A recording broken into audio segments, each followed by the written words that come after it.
Sometimes the valve does not turn on even though the irrigation controller is sending power to it. If the valve worked previously, the other valves are still working, and you have checked that the valve wiring is connected, then this may mean the solenoid needs to be replaced. First, shut off the main water supply to your irrigation system. Disconnect the wires to the solenoid by cutting them or by unscrewing the wire nuts. Turn the solenoid counterclockwise to remove it. Install the replacement solenoid by rotating it clockwise until it is hand-tight. Be careful not to over-tighten the solenoid as you could damage the valve. Turn the irrigation water supply back on. Turn the solenoid counterclockwise 1/4 turn to allow water flow. Next, connect the solenoid to your sprinkler timer.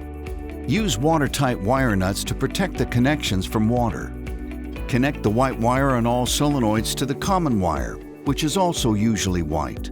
Then connect the other solenoid wire to a power wire, which is usually colored. Each solenoid should be connected to a different color wire. Your Rainbird valve is now ready to use.